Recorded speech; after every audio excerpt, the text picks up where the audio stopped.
Well, hello everyone, and welcome to SportTokz with Sport Profs Office Hours Edition. My name is Dan Berlin. I'm joined by my co-host this week, David Singh, and we're very excited to have a very special guest with us tonight, who, in his own words, describes himself as a magazine writer who tried tinkering with content management systems, then went back to magazine writing features, and then decided it might be cool to work for a national newspaper. And wouldn't you know it, now thinks working on TV is swell. Without any further ado, please welcome TSN reporter and Ryerson alum, Matthew Scianitti. Matthew, welcome to the program.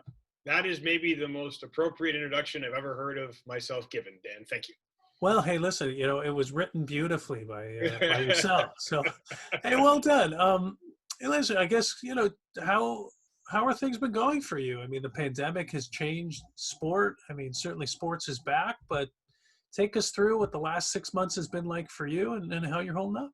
Well, I will tell you, and great to talk to both of you, I would be on a field in either Hamilton, Toronto, or Ottawa, or I would have been to some NFL training camp by now. But here we are. I am in my apartment still in the west end of Toronto, Liberty Village, right by the exhibition, right by the lakeshore. And I think the first few weeks in, as many of us did, trying to kind of day-to-day assess what this life was going to be like, I think very quickly, and I know we're going to talk about this, I also kind of thought about the future, not just of our industry, but of myself in the industry and what I could offer. Because the fact is this has been, in terms of pivoting, in terms of trying to be creative, in terms of trying to do different things over the course of the last 6 months. I mean, it's been a regular and strenuous exercise, and it's been great. It's been fun.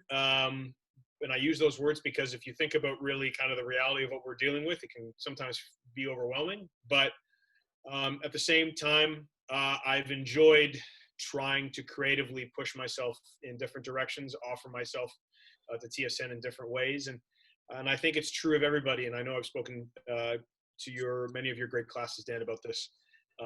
Creativity, knowing what your threshold is in every situation is so important. And I think there has been no better atmosphere to test yourself, especially as a journalist, and particularly as a sports journalist for the purpose of our conversation, than these last 6 months. Yeah, for sure.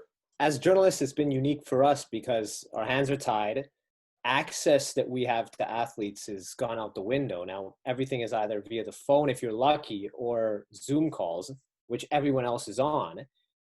You mentioned to us you have a feature in the works on Ottawa Redblacks quarterback Nick Arbuckle. Can you walk us through that and maybe take us through the thinking process behind deciding which medium that's going to live on? It's a great question, David. And here's the way that story unfolded. So last year, during my typical responsibilities, being on the sidelines, I learned a story about Nick Arbuckle that he, after the Calgary Stampeders won the Grey Cup in 2018, while his team was celebrating, Nick Arbuckle was in the weight room with his cleats on at the squat rack. And typically when you're learning about somebody, and I knew nothing about Nick Arbuckle, he was taking over for Bo Levi Mitchell. When you're learning about somebody for the first time, and, David, this, given what you have to do at Sportsnet, the stories that you write, you're building relationships, you're building contacts. And what I did is I went up to Nick and I kind of said, hey, man, I learned this story about you. And we had a chat back and forth and laughed about some stuff. And he talked about the intensity with which he goes about his workouts, his preparation. And then that story led to his mental health. And then that story, within the span of 5 minutes, he looked at me and said, I don't know why I'm telling you this at this point.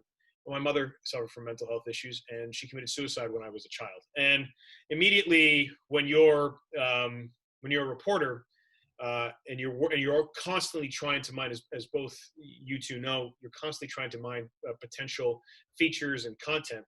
Immediately, my antenna went up, and I realized as soon as he said that, I knew it's a story I wanted to do. A, but B, I also knew it was going to take a long time to kind of build that trust. It's not something as soon as someone tells you that, you sit them down, at the end of the game and say, let's have a feature discussion about, your family history.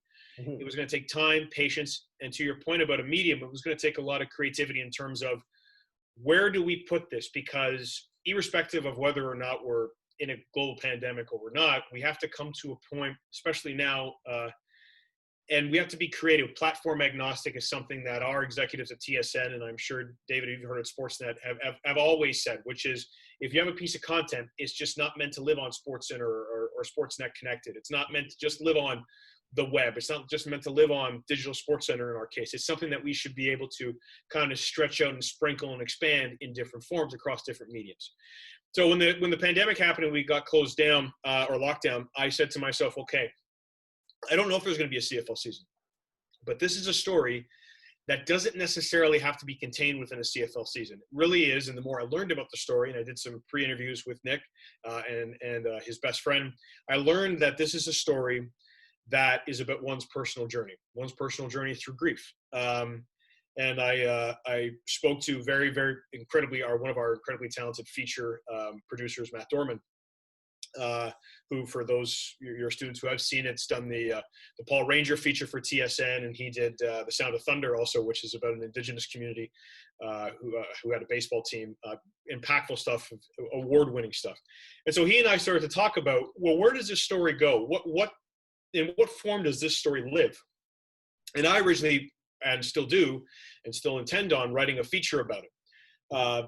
But as you know yourself, David, you're looking online, especially in this age where once I thought about, hey, you know what, I will go ahead and write a 5,500 word or 6,500 word feature, talking to the guys at TSN on the web. Well, they want a particular kind of word count. And then, well, how does this live in terms of what happens with our TSN original series? How does that live? How long does this live? And speaking with some of my other colleagues now, they're thinking about new platforms and new mediums and new content platforms, new shows that this could possibly live on as well. And so the one message I always have when you get a story like this, and we've had to, and I'm sure we'll touch on it at some point, but interviewing during the time of COVID, traveling somewhere, having to go ahead and interview someone while taking social distancing into account, setting up remote interviews with the subject's family in California, trying to get everyone in the same place, which was interesting. All of those things coming together to build a piece that, you know, it's still in the early stages of coming together, and we don't know when it's going to come out, but thinking about all of these little ways that we could go ahead and get that story out there. And with a story like this, you have to be very careful with everything with how you produce it. So that is the one thing, going back to my original point about being locked down, creativity. And I think challenging yourself and challenging myself and Matt Dorman as well with this kind of piece has been so far very rewarding. You know, Matthew, you know, just as kind of a follow-up, you'd mentioned on the first question that understanding your threshold. So as it applies to the story on Nick, you kind of have this principle about your threshold of pain. Maybe you could take us through that principle and how you're applying that, you know, what the limits are in terms of being able to produce a story of this complexity and depth. Yeah, it's a great question, Dan. You know, when I originally came up with or coined it, but when I was speaking to many of your classes about this idea of a threshold for pain, I always talked about it as this idea that, what are you willing to do? How creative are you willing to be? How do you look at a situation and say, this is what I think I can offer. This is how I'm going to look at it in a different way. And what kind of sacrifice, what kind of time, what kind of patience? I'm trying to think of a different way of saying it, because given all the context, I mean, threshold for pain doesn't always sound as appealing or as rewarding as it should be when we're trying to put together great pieces of content. But I think the rule applies that you have to be willing to look at something, take yourself outside of your own comfort zone and say, what am I going to do? Now, I don't mind sharing this with you, you know, applying it to me, because I'd rather apply it to myself than be condescending to anybody. You know, it was put to me some months ago by some executives at TSN going, you know, we know how great rapport you have with athletes, especially football players, because you have that character, that shooter character, where you wear your Chuck Taylors and you wear your three-piece suits and you don't take yourself so seriously. But when are you going to do that serious story? When are you going to do that story that makes people think, that makes people feel, that and I kind of contested that a bit and pointed to some of the other pieces of content I've done, be it DeMar DeRozan, the essay I wrote on him, and where he talks about some personal stuff, or many of the other things that I have done. But knowing that point for me said, okay, you know what? I need to go ahead and take myself out of this perceived comfort zone that some people think I have. And this was a story that for me, when I'm sitting across from someone and I have, first of all, the patience has brought us to this point where we're talking about a very personal story. A child and his mother, and the fact that he was the one who found his mother after she took her own life. That is heavy stuff, regardless of the genre you're talking about. And to know that, I have to adjust my interview style. I have to put him at ease because we want to generate that emotion from the subject that transcends the playing field. I mean, these are the kinds of stories, as both of you can appreciate, because you've both done them. These are the kind of stories that go beyond a box score, that go beyond the game over write-up, that go beyond just a soundbite. It's something where you can use sports, and particularly at this time, it's so applicable. You can use sports as a vehicle to change people's lives and to really make an impression upon people. So, I'm thinking about this as I'm trying to set this up because I'm taking myself out of my comfort zone in a way. I mean, I do love doing these kinds of stories, but it's not something I do every day. And it's not something I do, especially when I'm trying to go ahead and build that relationship that prompts that emotion out of that subject. So that threshold for pain is not so much a physical and a sense of ow, as I've said to your students before, but it's the threshold for discomfort rather than for pain.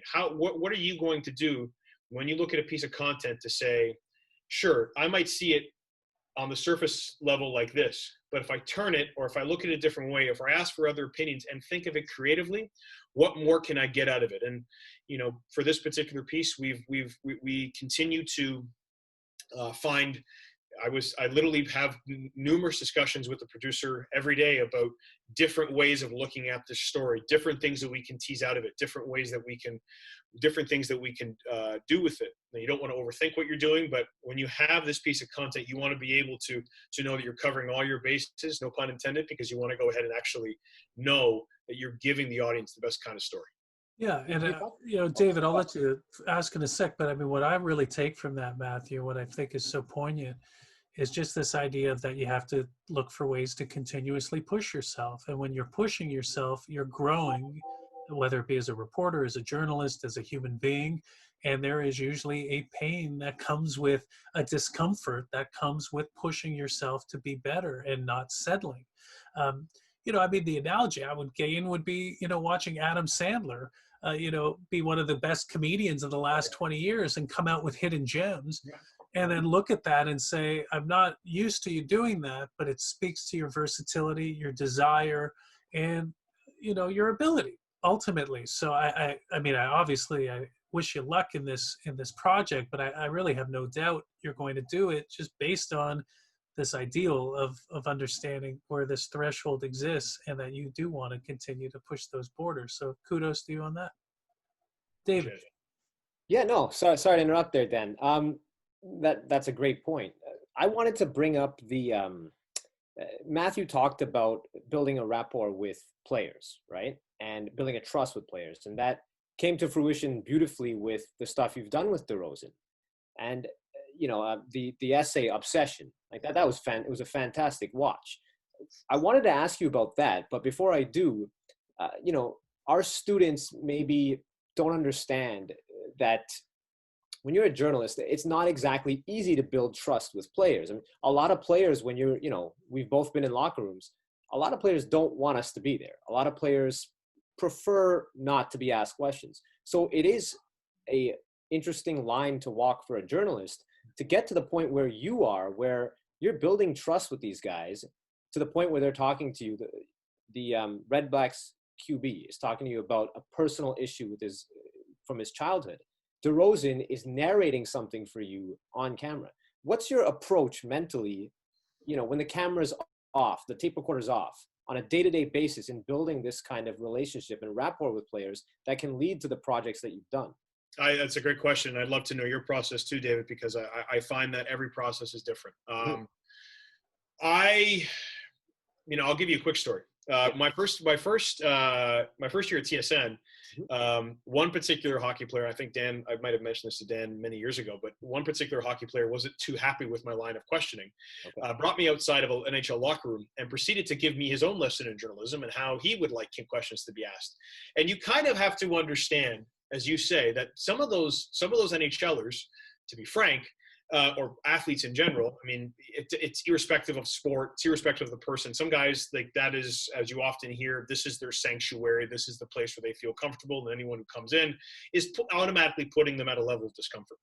I have always thought that the most important thing that one should do is you have to come in and say, if you're looking for an idea, and you have an idea, there is no agenda, and that you're willing to play the long game. And for me, that's always been the case. I'm always willing to build relationships with guys. The DeRozan piece you talk about, I've mentioned to students before, that took a year. And it took a year of and I had no idea that I wanted it before the 2017 playoffs necessarily, but for me or the 2018 playoffs, sorry, it took a lot of time, because DeMar is a very complicated character, as you can hear.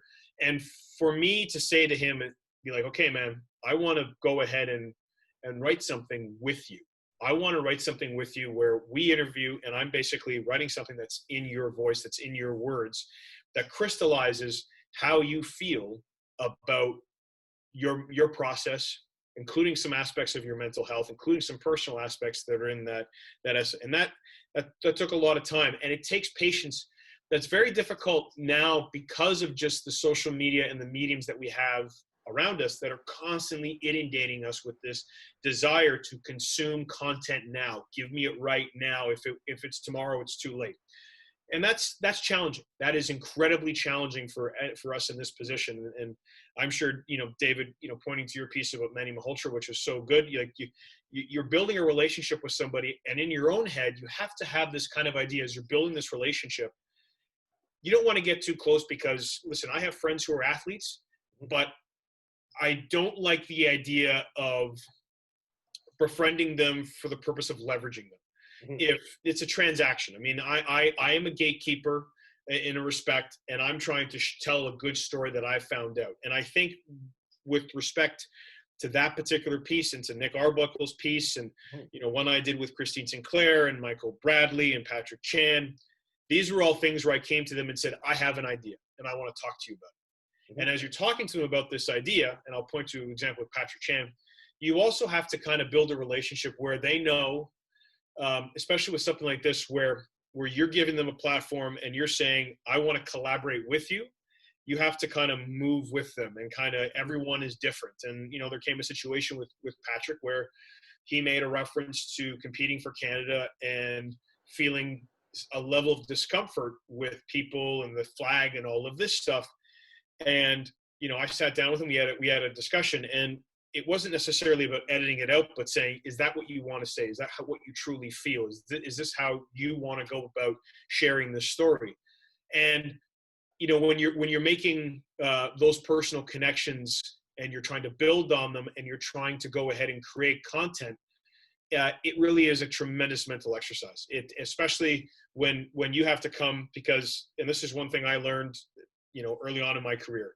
It's great to have general ideas, but executing them, building relationships in the real time, certainly, not to repeat myself, takes a lot of patience. But I'd love to hear what you think of that and what your different process might be, David. No, I think what you said about playing the long game, I think that's very important. That's something I try to do as well. And then also, it's you said it was coming to athletes with an idea. And I think that's important. I think the research aspect is extremely important, because a lot of times these athletes are used to, having reporters come up to them, stick a microphone in their face and ask them, I don't want to say stupid questions, but basic questions that doesn't register for them. It's just something along the lines of, well, tell me about, if you're using a baseball player, for example, how's your fastball today, right? That's not exactly stimulating for the athlete, but if you can come to them, and this is something I try to do, is come to them with a deeper idea, I find they gravitate to it more. And the best example I have of that from my recent work is I did a story on Elias Pettersson with the Canucks. And it was a story about how his experience in childhood with his best friends shaped him into who he is today. Now, his best friends are three Armenian guys who were deported from Sweden back to Armenia when he was, I think, in grade 8. And these are his best friends. So I found out about that. I did extensive research, figured out that story. Nobody else had written it in North America. And I took it to Canucks PR immediately. And this was like I was basically shooting from the logo. Like this was beyond the 3-point arc. I didn't expect this to happen. It was a Hail Mary. Your own Dame time. That's what you went. Yeah, exactly. And I took it to Canucks PR, and right away they took it to Pedersen. He agreed in a second. And from there, he was gung-ho about the story. We managed to time it so that I traveled to Vancouver the same time that those three brothers came to Vancouver to visit him. And, Pedersen played a big role in that story because he was impassionate. He was passionate about it. And so I think, to your point, that's a big deal when you can give them, a good idea and something that you've put thought behind. And then when an athlete sees that, oh, this reporter's put thought behind that, okay, maybe I'll be on board. That does make a difference. But there is another side to it, and you and I, and which is the difficult ones, the difficult stories, right, where the athlete's not going to be on board. And I think now we're living in a time that's especially with we're now seeing how powerful a vehicle sports is for social change. Mm-hmm. I give you an example of Alain Vigneault, right? Alain Vigneault coming out and talking about being, I'm a hockey nerd, the things that go on around me are not. And I think the challenge that we all have right now is we're all understanding that as sports reporters, this isn't just because we didn't come to this, or we should not have come to this with an idea that we're existing in some alternate universe where racism and bigotry and all of these things don't impact us because we're just talking about the score. I think the challenge for all of us now is realizing that there will be times, and I think the Alain Vigneault one is important as an important example, where you yourself are should be challenging, because we talk so much about given the responsibility and position we have, the what we do for fans. We're a gatekeeper and a conduit from the locker room or from the field to the fans, and we're giving them stories and info that feeds into their passion. Well, we're seeing now that many people are looking at sports reporters and saying, why aren't you asking them these tough questions? I don't feel I belong in the hockey space. I don't feel I belong in the baseball space, or irrespective of sport, irrespective of color or gender or sexual orientation. So that's the challenge that we all have now, is looking at ourselves and saying, the fantastic idea that you have about Elias Pettersson, the ideas that Dan has executed in the past, the ideas that I've executed in the past. We also have to look at the other side now and challenge ourselves to say, okay, look at last night with the whole issue with not Tampa Bay, with the Dallas Stars and the Vegas Golden Knights. This idea that there was a word said on the ice to a player, a word that has a certain connotation, a racial and cultural connotation. And now you're hearing, the more you get into the story, okay, was that word said to Ryan Reeves? But even if it wasn't said to Ryan Reeves, what kind of connotation does that have? And I think it's, going back to the whole idea of discomfort, Dan, we're now at a new level of discomfort, saying it's not enough for us to just tell you a nice story to make you feel good. Sometimes it is now incumbent on sports journalists too, to make people uncomfortable, to ask the questions, because athletes are talking about it, fans are talking about it, and we can't be ignorant to it.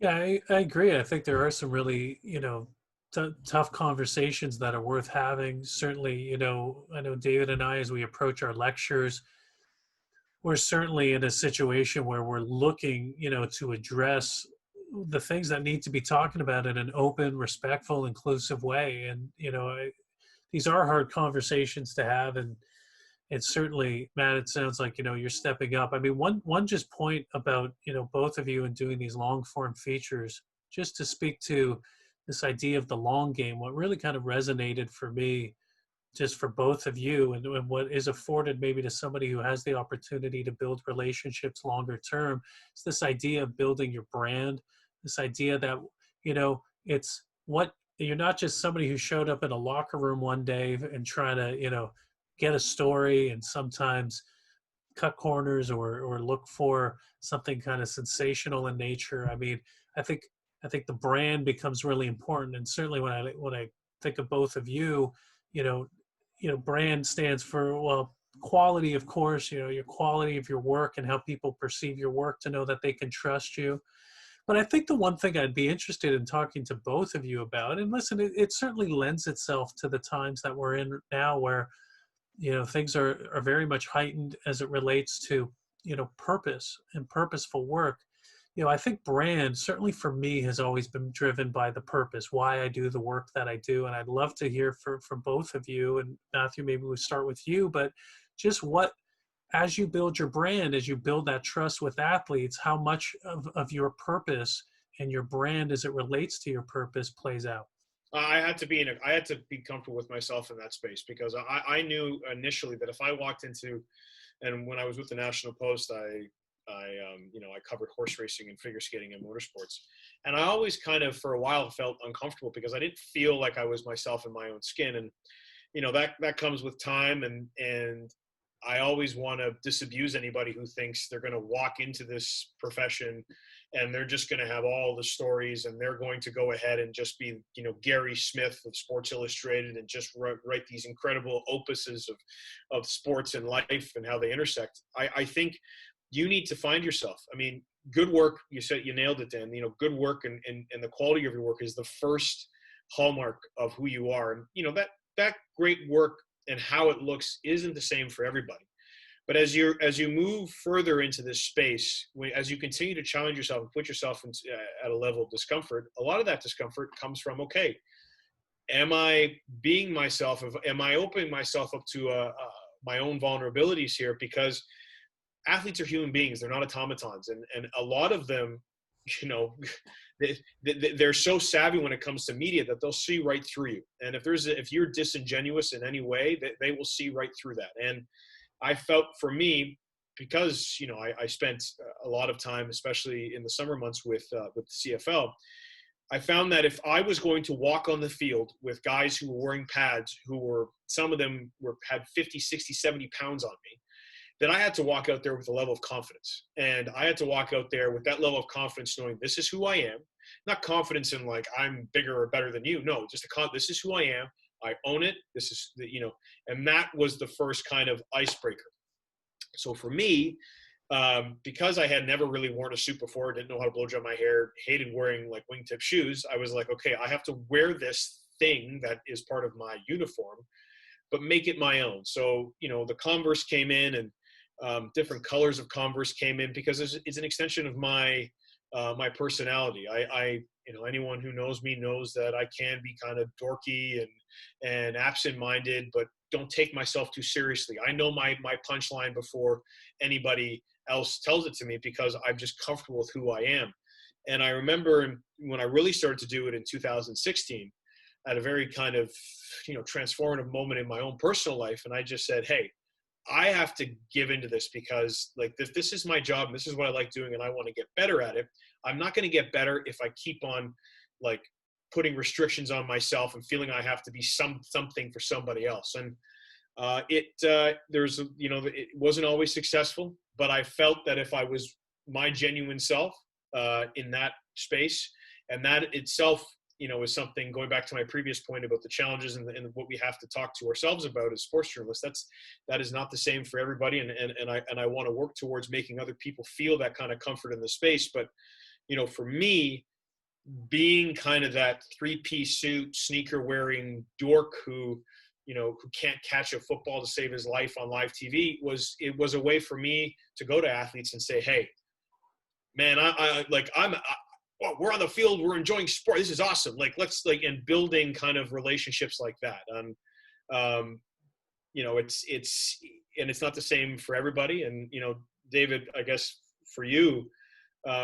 when did you feel like you could walk into a space with an idea like the one that you talked about with Pedersen and think, you know what, I can do this in my own way, different than anybody else.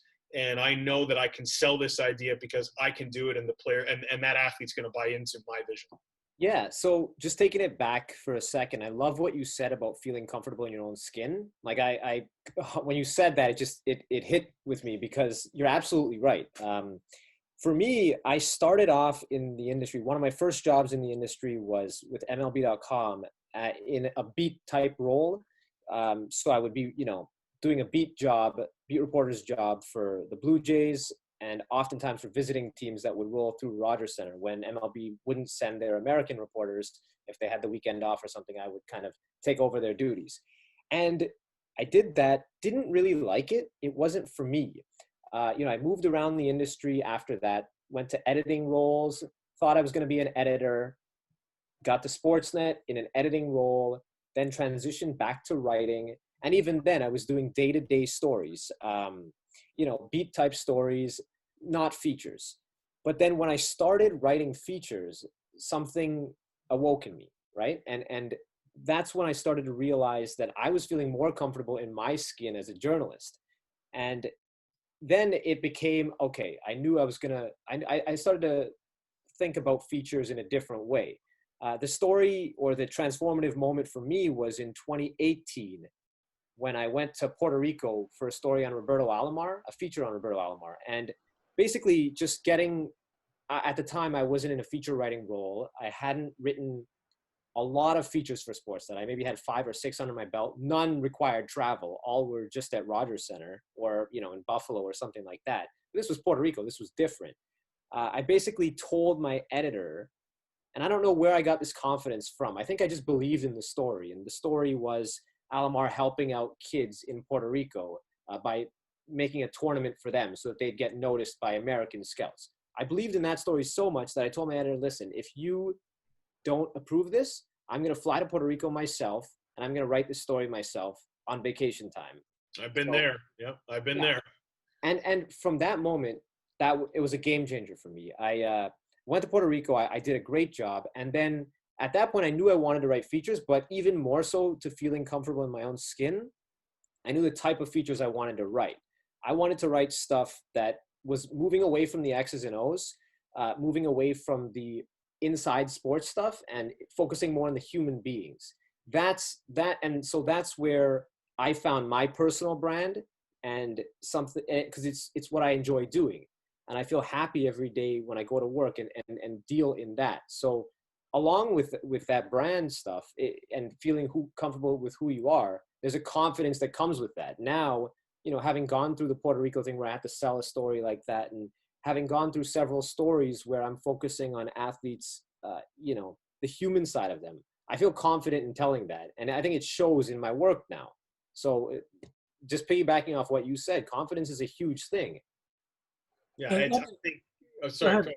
No, I was going to say, as an extension of that, and this is open to both of you too, like how does social media now play into this? So there's the craft, there's the work. Obviously, you've gained the respect of your peers, of the athletes. I mean, this is what you're working towards, right? That's your brand. Now, I'm interested, and I think our students are too, like how does social play into this? And I imagine there's some do's and don'ts, but I'm interested specifically, and again, maybe Matthew, start with you, but just how big a player is social in this whole thing? It is so instrumental now. I mean, social media is, it really is more important now than your business card. It has become your business card, and I think for me personally, and I certainly don't want to speak for David, but for me personally, it's always been about certainly authenticity plays a part of it, because whether or not people appreciate, athletes are on social media too. I'm followed by a lot of athletes, and that cross a number of sports, from hockey to football to women's hockey to soccer. Like there's athletes a few athletes that follow me, and I've always known that in order to continue this search for authenticity, not only in myself but in the work, that has to come out in who I am, and it has to come out, on Twitter in terms of, opinions I have. Being a hot take artist has never been something that's for me. If you want to be Stephen A. Smith, that's great. I don't find it repugnant, but it's just not for me. But you have to be yourself authentically, because if you're not, then what's going to happen is your initial viewers who are on social media, Instagram, TikTok, there are many Ryerson graduates. I think specifically of Jesse Pollock and Sarah Jenkins who do tremendous work on TikTok. That's where their audience is engaging with them first. Twitter, and you have to realize that you might go walk into a space, even if you've never been to that, and it's happened to me already. Even if you've never been to that locker room or seen that team before, those athletes, as soon as you walk in and you're recognizable by your brand, that is now your first interaction with an athlete. And as I often say, if you don't think athletes are watching, they are. If you don't think that other people in the business are watching, they are. And this isn't certainly a cautionary tale to always mind your P's and Q's, but whatever you want to project on social media, that has to be authentically who you are, because in this constant search for building trust or putting yourself in situations where you can generate really good content, the people, be it sources or athletes themselves or what have you, because we're not just talking about athletes, we're talking about, their agents. We're not just talking about their agents. We're talking about, personnel people with teams. We're talking about PR people. We're talking with endorsement companies, with athletic brands. I mean, this is no longer just reporter A and athlete A are having a discussion and here we go, here's the piece of content. I mean, this is really, when you think about it, there are so many people that are engaging with you digitally that you really don't know that transaction, because it's not just a handshake anymore. They can flip through your social media and they can learn about who you are. Yeah, David, what do you think? Yeah, go ahead. No, I think that's an important point too, is your social media is your resume nowadays. If you want to get a story greenlit by, a PR person, if you need access to a player and that PR person looks at your social media and, there's all kinds of crazy stuff on there.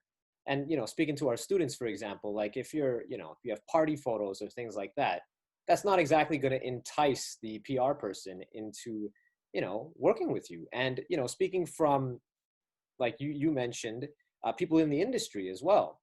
The first thing, I was on the desk at Sportsnet as an editor, and, we used to get students who'd come in all the time for internships. Well, the first thing you do when you get that email saying so-and-so is joining the team, the first thing you do as an editor or as a person in the office is look up that person on Twitter, right? And that's the first impression you get, even though you're not meeting that person yet. The first impression that they make on you is their handle, their bio on Twitter, their photo. Are they chugging beers in the photo? We've seen that. I've seen spelling errors in bios and things like that. So it's an easy thing to miss. And I wanted to kind of ask you about that. Is if you're a student journalist, and I've got this question asked to me by one of my students, and I want to get your opinion on it, is where do you draw the line? Because we don't want to give students the advice of basically, okay, you can't have a personality, and you're someone who has great personality, like you mentioned, with what you wear and how you act, the Converse and all that stuff. How do you balance that? How do you balance having personality and not, clamping down on that and being a free spirit on social media with also being about your business? It is such an interesting point. And I want to take, because, Dan knows this about me very well. I'm always looking for immediate examples, and I'm thinking about it in my mind. And Maria Taylor, who did her first sideline hit or sideline reporting for Monday Night Football yesterday, got into very much that yesterday. When someone with the Chicago Sports Radio looked at her Instagram feed, and it was an Instagram feed, and I've worked alongside Maria Taylor for college basketball. I've done something for her with her for TSN. Incredibly professional, on time, smart, just very talented. I have a lot of time for Maria Taylor, and someone who is an influence to many young reporters at TSN, and I'm sure Sportsnet as well, but I know for a fact at TSN. She was called out yesterday or on Monday, because she was wearing what a sports radio host in Chicago deemed to be something that someone would wear to an adult film festival or award show. I don't know. Clearly he has a passion for that, and I don't. But it was interesting because to me, it looked innocuous because I know Maria Taylor's got this consistency where, she's a very beautiful woman. She is very proud of who she is as an African-American woman, as a woman of influence and talent. And she has no qualms about saying, this is who I am. She's tall. I mean, she's taller than I am. She's a former college basketball player. I would say this. Consistency is very important. I think we all, to your point, David, about no one wants to see you doing a cake stand on if you're going for the bar stool, then you got to go all in. And you can't mince words. You got to go all in because that's who you are. And that comes down to consistency. You have to be consistently who you are. And with respect to me, I am who I am, and there are no frills about it. This is just me. And I have come to a point where I'm not going to, I don't want to say apologize. That doesn't sound proper, but I'm just like, there isn't anything else. There's nothing behind the curtain. This isn't the Wizard of Oz. Maria Taylor in that situation, quite rightly on social media, called that guy out and said, this is who I am. What do you have what's your, who cares what you think? This is who I am because this is always who I've been. Mm-hmm. I think as long as you own it, then you own, certainly you own it to a point where people, if they bought into it, they're going to go ahead and they know who you are and they know your level of professionalism. With respect to that Chicago host, I think it ultimately came down to, he clearly didn't know who Maria Taylor was, doesn't appreciate her talent, doesn't appreciate everything, and just looked at her as just this. And again, what she was wearing was innocuous. It was, she had bare shoulders and she was wearing what I've seen on sidelines tons of times. So it is challenging. It can put you again in that keyword again. It can put you in a level of discomfort. But if you're consistently who you are, if you're going for Barstool, you're going for Barstool. If you're going to be, as Maria Taylor is, a strong, powerful, talented African-American woman who is who she is and she doesn't apologize for it, then, whoever comes at you and decides to make stupid references, well, then he's irrelevant because your fans and your audience and the people, they know the quality of your work, they know your personality, and there is never going to be a question about it. Do either of you two engage, with negative comments through social? I imagine it's part of the game, and you're going to have your naysayers, and you can't please all the people all the time. But I'm curious if that's something you both just completely ignore and move past, recognizing that haters are going to hate, and you've got your people who support you, or how do you look at that? David, I'll let you go take this first one first. Yeah, I never do. As a rule, I absolutely never engage because there's nothing that I can get out of it. There's nothing that, trolls exist to, unfortunately in my situation, I get a lot of racism involved with that. And so what it boils down to for me is, these trolls, they exist to kind of get under your skin. And if you let them, they're winning, right? So as a rule of thumb, I never, ever engage with anyone saying anything negative in that capacity on Twitter, for sure. And you know what? The reason, David, I wanted you to go and say that first is I wanted you to say that because I feel, going back to what I initially said, was I then feel it is my obligation as a colleague of yours in the Canadian sports industry, if I do see that, as I have seen with my own colleagues and Kayla Gray, that's not your job to go ahead and engage those people because those people are trolls. Mm-hmm. I do feel, though, it's my responsibility as a colleague in the industry, if I do see that, to go ahead and say, you don't belong, not you, but like the people who are saying that don't belong in this space. And I said quite recently, and I'm not trying to make myself up as like I'm the guy, because I'm certainly not perfect, but I think it's the responsibility of someone with the space that I have to say, there was Shaq Evans is a receiver in the CFL. He plays for the Saskatchewan Roughriders. He went ahead and articulated on social media that he was disappointed when to hear some of the negative backlash comments because he talked about living in Regina and living in Saskatchewan and having to deal with racism. Mm-hmm. Riders fans came to him on Twitter basically excoriating him, telling him that he didn't appreciate Rider pride and all this other nonsense. And I felt in that moment, I went on Twitter and I said, listen, I stand on the sidelines all the time. Shaq is trying to reveal a vulnerability to all of us. We should be listening because I've been on the sidelines. Mm-hmm. I have myself been called many names, but I will never understand. never understand what it's like to have my skin color challenged. I will never understand that. So because I don't understand, it's my job to point out to these people who are being a word that I don't want to use in front of students and say, that's not right. You don't belong here. Like, if you're going to act like that, you can go. And I said and I do not always engage with trolls, because I do agree with you, David, that many of them are not there to learn a lesson. They're there just to be stupid. Stir the pot. But I feel that as someone in my position, that I should be going and supporting, my BIPOC colleagues like David and saying, hey, get out of here. Like, you don't belong here. And it's not looking for a fight. I'm not looking for a fight. But I'm looking to go ahead and say, that's enough.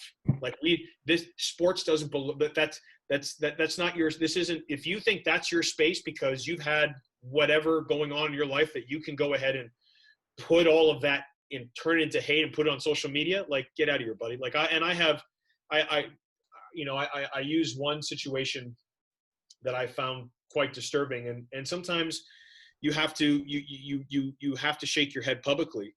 I was covering an Argos game, and a parent or an older someone in an older member of a family put up to two young boys to shout out an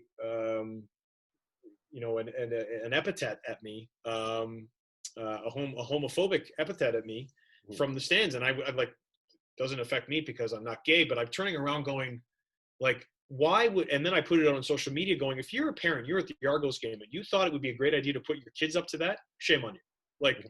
Like you got to learn, you got to grow. And a week later, those two kids were still screaming this stuff at me because they knew I put it on social media. So there comes this frustrating point where you're not going to change some people, but for someone like myself, David, doesn't mean we stop talking. It doesn't mean we sit there and go, well, they're not going to shut up.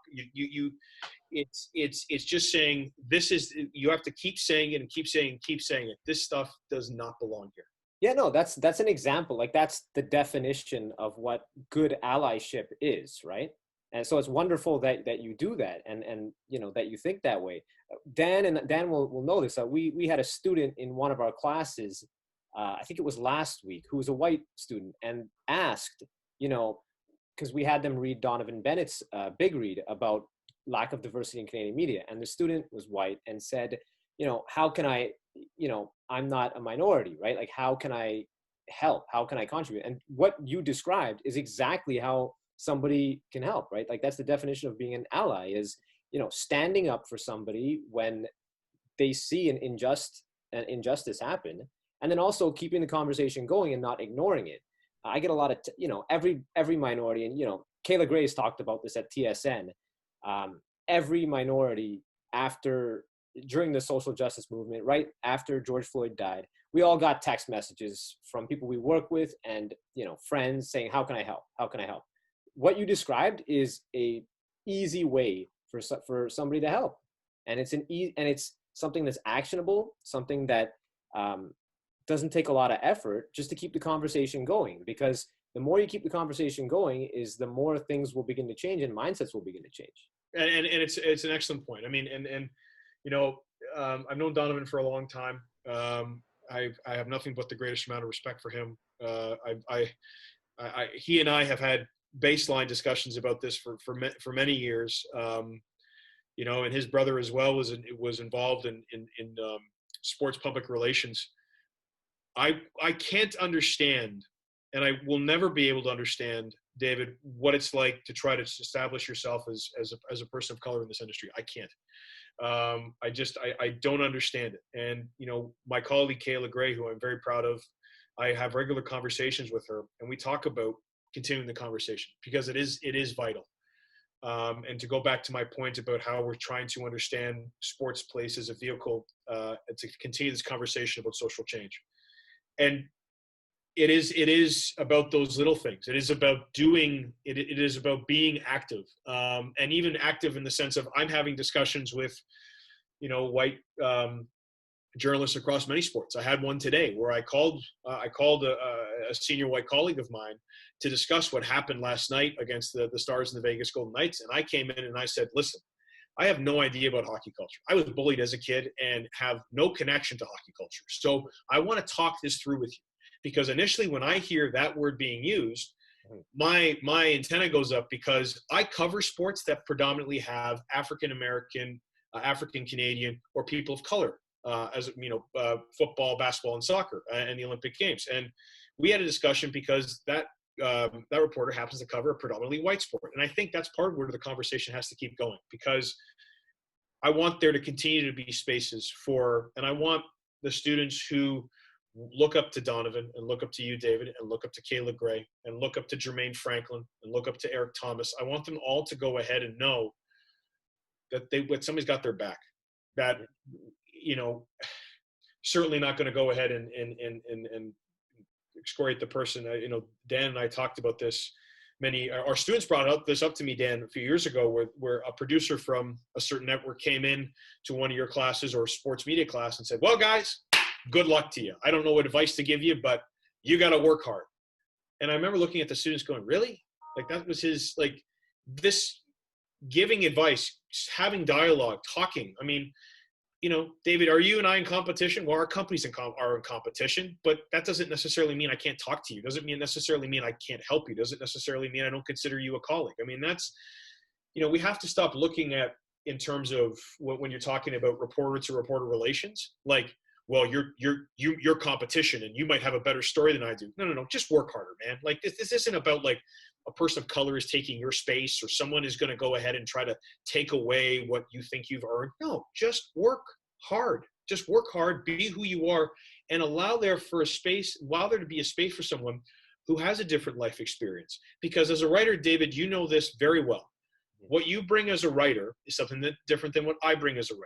You have read people who have inspired you that are different from the people who have inspired me. Now, I try to have an eclectic, group of authors that I love reading that have influenced my writing, but it's different than yours. And that's what makes sports media and content in general so fantastic, is that you're going to give me a different piece of content than I'm going to give somebody else. And that should be the only thing that matters. I think that's what we're talking about. It's having a diversity in the voices, and not having it all come through one stream, So, and I take a lot out of what both of you say, because really one of the things that stood out for me, Matthew, is you talk about, hey, I have no idea. I don't understand what you've gone through. So what do you do when you don't understand something as a journalist or as a human being? You take the time to listen and learn about it. And then you can ask, hey, how can I help? And then one of the ways you can help is having somebody's back when you're in a position where you can stand up for a friend and a fellow human being. And we lead with kindness, and we lead with compassion, and we lead with empathy, as opposed to leading with opinion and leading with a hot take on something we may be uninformed about, or haven't even taken the time to really get the other person's or other side's point of view. So, I mean, I really appreciate everything that you're saying, just in the sense that you clearly are both, not only skillful, elite writers and purveyors of your craft, but you also get the little things that allow you to sort of exist and coexist within the space, which is that it's an ecosystem of support. And I think we really have to continue to find ways to learn and listen and help each other all get better. And, listen, there's a lot of noise out there. There's a lot of dissension. Whether it be the trolls out there or otherwise. To know, I mean, any team I've ever built in my days as a coach, the one thing I always say, and it just echoes what you just put forth, Matthew, is every person on that team not only knows that I have their back, but creating a culture where everybody has everybody's backs. And that is really how things can move forward in a way where we're not fighting each other. We're not trying to tear people down. We're actually really trying to build people up. Hey, why don't we, we've gone an hour. Maybe we'll just leave it on that note. I mean, what an amazing conversation today. Matthew, I just really want to take the opportunity to thank you, your dedication to Ryerson, the journalism program, your content creators, continued success to you with your many projects on the go, and of course, good health and well-being to you as well. And David, of course, the co-host with the most. What great insights today to just sort of tie up about about the state of affairs in journalism and the landscape that we're dealing with today. So to both of you, I say thanks. On behalf of my two main men over here, I'm Dan Berlin for SportTokz with Sport Profs Office Hours. We'll see you next time.